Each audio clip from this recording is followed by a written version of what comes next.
Bonjour à tous, bienvenue dans cette nouvelle vidéo. Donc nouveau décor, je suis toujours au Congo, j'ai un ami, mon cher ami, qui me prête chaleureusement son bureau le temps de quelques minutes de la vidéo.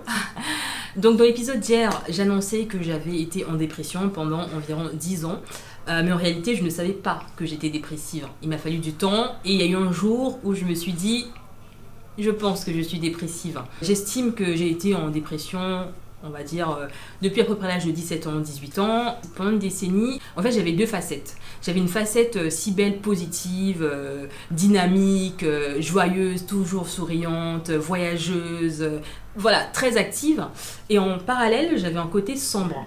Un côté sombre qui était, voilà, j'étais rangée par un mal-être, des sentiments de solitude, des sentiments d'angoisse, voilà, je me sentais pas aimée, je me sentais pas appréciée, et donc je pouvais vraiment passer d'un moment à l'autre, c'est-à-dire que ça pouvait être à l'étranger pendant que je suis en vacances avec des amis, ou chez moi, donc la veille tout va bien, le lendemain je me réveille et ça va pas du tout, et là je m'enfermais, donc je coupais tout.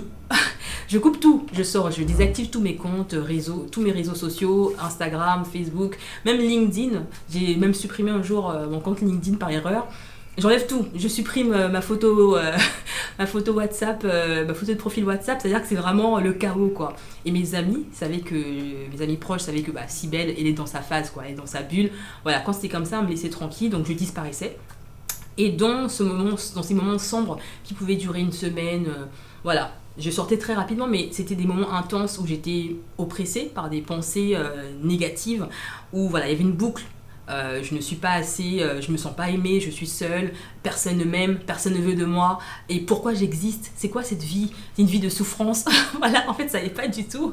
Tout ce qui pouvait être pris de négatif, c'était pris.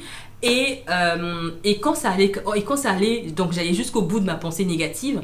À la fin, j'étais chez moi et je regardais par la fenêtre, en fait. Je regardais la fenêtre et voilà, j'ai eu la chance d'être toujours au premier étage ou au deuxième étage, mais je regardais par la fenêtre et je me disais, si je saute,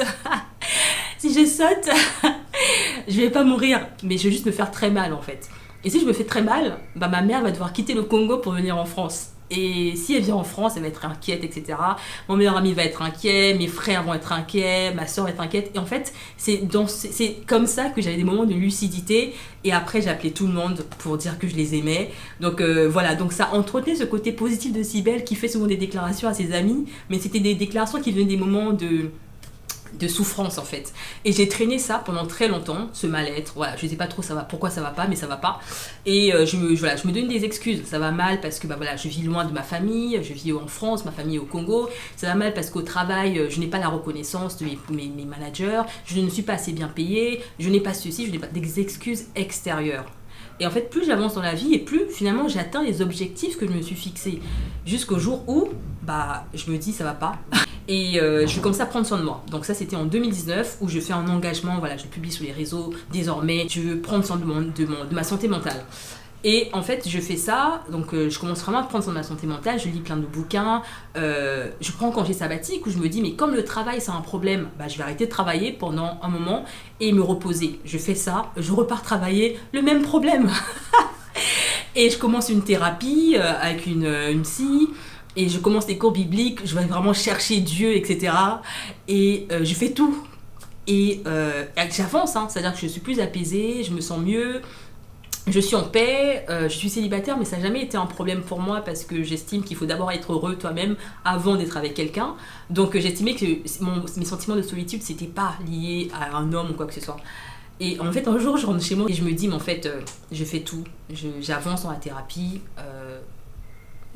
j'apprends à connaître Dieu, je suis vraiment une chrétienne à fond. Et je me dis, mais en fait, ça va toujours pas.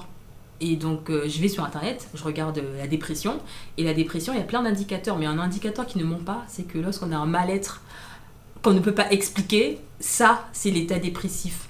Et donc je suis allée voir ma psy la séance suivante et je lui ai dit je pense que je suis en dépression. Et elle m'a regardée, souriante, et dans son regard je voyais un regard de fierté qui se disait bon, maintenant on peut passer à l'étape suivante. Et elle m'a regardée, elle m'a acquiescée.